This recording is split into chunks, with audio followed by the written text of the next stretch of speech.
We're here today to interview David Fox in honor of the 30th anniversary of his groundbreaking game, Zach McCracken and the Alien Mind Benders. David, would you like to do a sequel to Zach McCracken, or do you think that story is told? I know I've been asked this question a few times. I like Zach, I like the premise, and it would be fun to be involved in a sequel, but having just done Thimbleweed Park, I know how much work it takes to do that. So, kind of a mixed yes/no. I don't feel the passion right now to justify diving into a 3-year project. But if it were happening and someone licensed it, I would for sure want to be on board, because I wouldn't want someone else messing with my characters and the story. Although there are all those fan-based sequels that were created, which I never watched any of them because I don't want to, in case there ever was a sequel, I don't want to be influenced by those. But I welcome those, but I probably wouldn't participate. Okay, that was a really good answer. Another question here. Would you like to do a remake or a modern version of any of the older games that you've done, like Rescue on Fractalus? Oh, in 2007, myself and some friends were trying to get the rights to do Rescue on Fractalus from LucasArts. And we were in negotiations. They said that yes, that we could do it. And we were just about ready to go into the legal part of it when the president of LucasArts, who was pushing this, who really was supportive of the old titles, I don't know if he got fired or if he left the company, but there was a change in management, and the new guy just wanted to focus on Star Wars. So it didn't happen, but that would have been really fun to do that. It's important to do fun things when you work, don't you think? Okay, so here's a question from a user who wants to know what we can expect next from you in the area of game development. Are you planning to develop a new game at this point?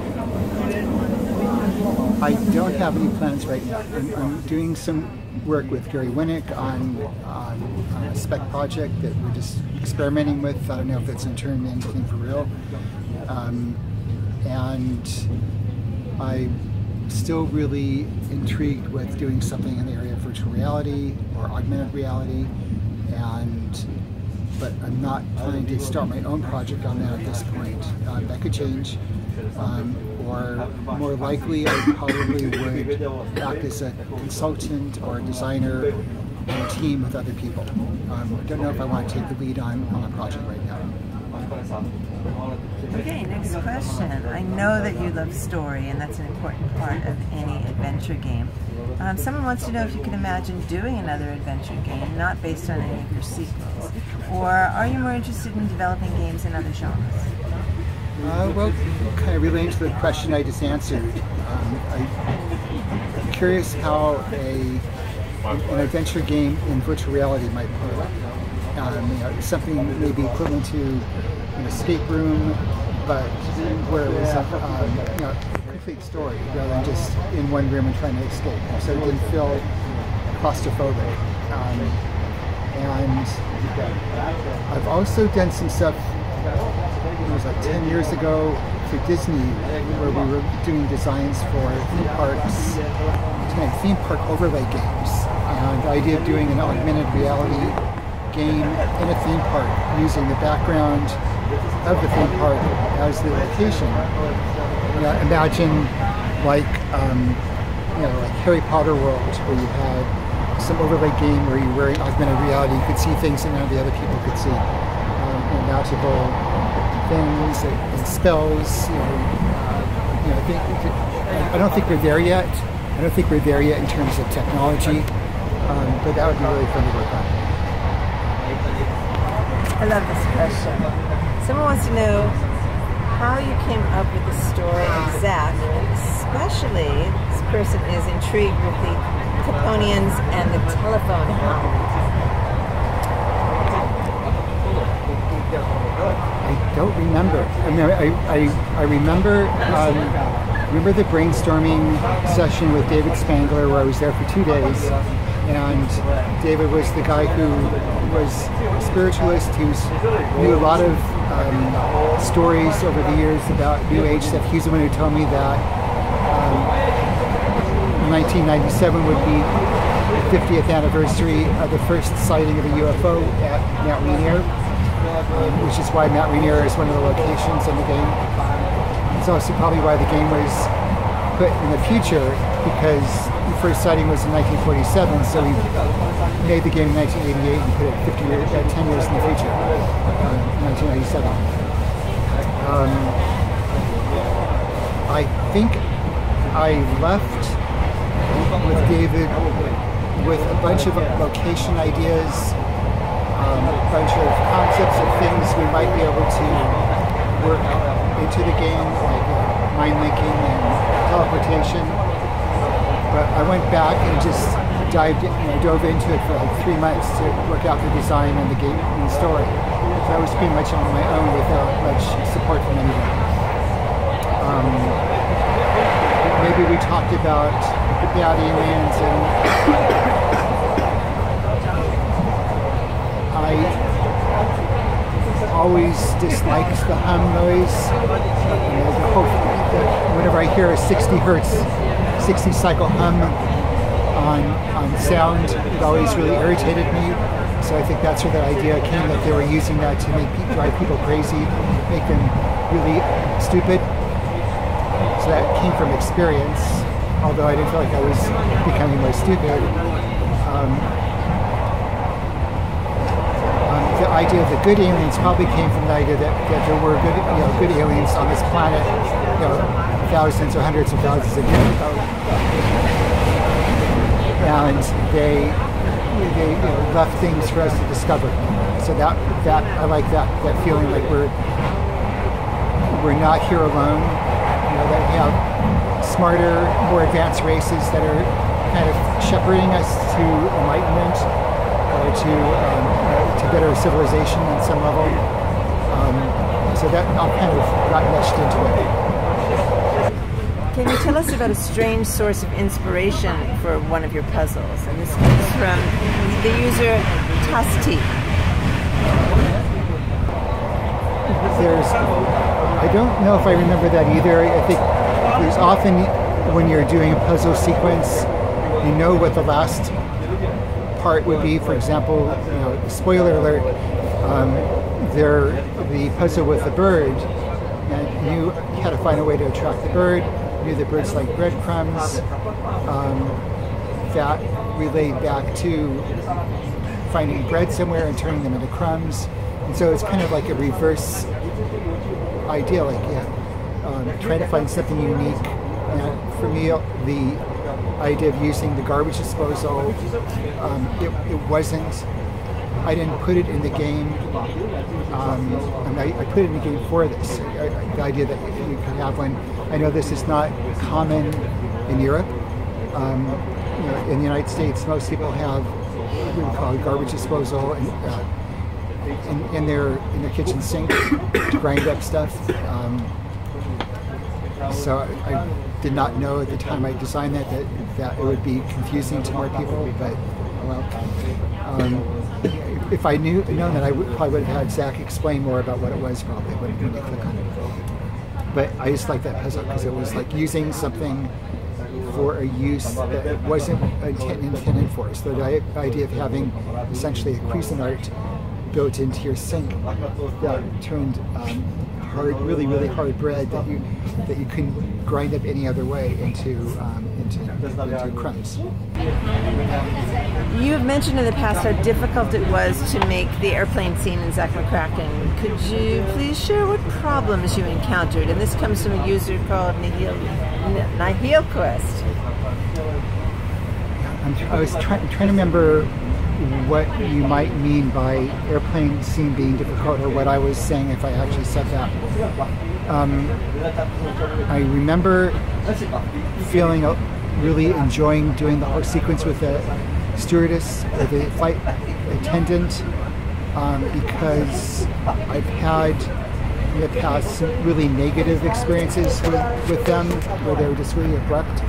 So this is my revenge on all unkind flight attendants in the universe.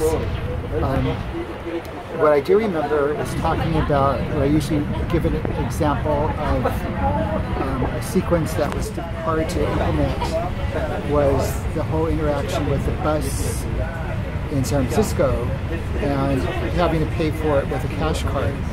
And it sounds pretty straightforward, but I try to make it very realistic, and for pretty much for the entire project, bugs kept on coming up for things I hadn't thought about, some combinations of if you're out of money, what happens if Annie pays for you, for Zach, or Zach pays for Annie, if they both want to get on the bus at the same time, or if when someone pays and they don't get on the bus in time, or it's just way overly complicated. And if I were to have done that with today's knowledge, I would have made it much simpler. Very, very similar in Thimbleweed Park. I think the equivalent was the elevator, where I knew at the time I was implementing the first version of it that this was going to be endlessly troubling, and it turned out to be correct. We tried to make it too close to the real thing, and I'm sure that software for real elevators take years to develop and are huge and complicated to make it work really well. So. Do you consider the fan game Zach McCracken Between Time and Space as canon? Why or why not? And this came from the user Sushi. Well, the truth is I have not played any of the fan-made sequels of Zach, partly because technically I didn't have a Windows machine, but also I didn't want to actually do it because if there ever were to be an official Zach sequel that I were involved in, I didn't ever want to be accused of plagiarism to someone else's version of the game. I wanted it to be completely open and have fresh ideas and not have to worry about, oh no, someone already did that in that fan sequel. As far as canon, since I didn't play it, I really can't say it, but probably not. I mean, nothing that didn't come from me would be canon, even if everything were true. It's someone's version of that same universe, but because it didn't come from me or Matthew Kane, then no, I don't think it would be. Unless very coincidentally it turned out to be, but I don't know.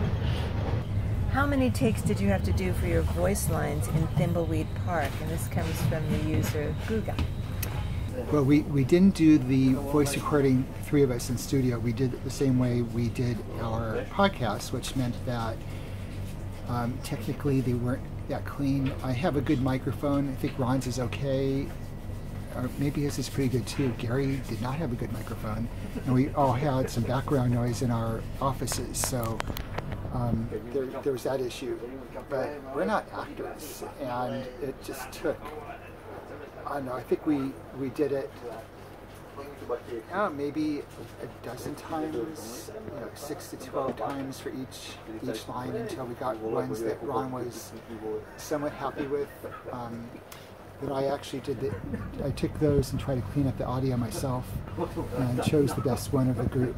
And I mean, it's still in the game. I cringe when I hear any of us speaking those lines, because we're just, we know how to play ourselves in real life, but sure we don't know how to do it in the game. We just sound very stiff. Here's a question from user someone. Zach has many dead ends, and some of them are obvious, like running out of money. How was the testing process of a game at that time, and Zach in particular? Did developers and players accept such dead ends? The Sierra games had them too, or were they an issue back then? Dead ends were a game design feature. In the same way that mazes were. The assumption is that if you picture the entire game as a maze, then if you were to walk down a maze and find out that you took the wrong path, you'd have to start over and go back and do it again, which extends playtime. And we assumed that a user would have maybe 30 to 40 hours was kind of the goal in terms of playing time. We don't want to do it with unnecessary deaths. That was something we weren't doing in the game. If it was telegraphed, like you're going to jump out of an airplane without a parachute, you probably deserve to die. And so we figured if someone was actually doing that, then if someone was actually doing that in the game, then they should expect, probably doing it to see what will happen. They're curious about it, and they wouldn't be surprised. Likewise, if you jump out of the airplane with a parachute, but you don't have all the things you need, then you're probably going to die that way too. So there are dead ends that we didn't expect. It would have been nice for the game to be aware that you were in a dead end and give you the option of starting over again rather than giving up. Because for example, if you were in the water and you didn't have a kazoo, or you didn't know how to mind link yet, I don't think there's any other way. Oh, there were a couple ways to escape from that, but it would have been good to have a check in each dead end to know that you were in a dead end, so you have the option of quitting and restarting and loading a save game. That's one thing I would wish. In today's games, when we did Thimbleweed Park, we made sure there were no dead ends and made sure the testers were play testing specifically for that. In Zach, we weren't testing for that as much. We were more testing for crash bugs or things that were not acting the way they should be. So, short answer, dead ends were good back then, but I wish we were more aware of whether you were in one or not. Okay, last question here. This is from a user named Milan Farnholtz. What is your current stance on New Age topics? Current stance? They're good. I'm not actively doing a whole lot in that area. I feel like everything I believed back 30 years ago, I still believe. It's been integrated in my life to the point where I don't think about it much more than I think about breathing. It's just part of me, part of my life with my wife and kids. It's the way I view the universe and the world, and I'm all for it. I'm not doing any specific practices, like I don't do a lot of meditation or anything formally. So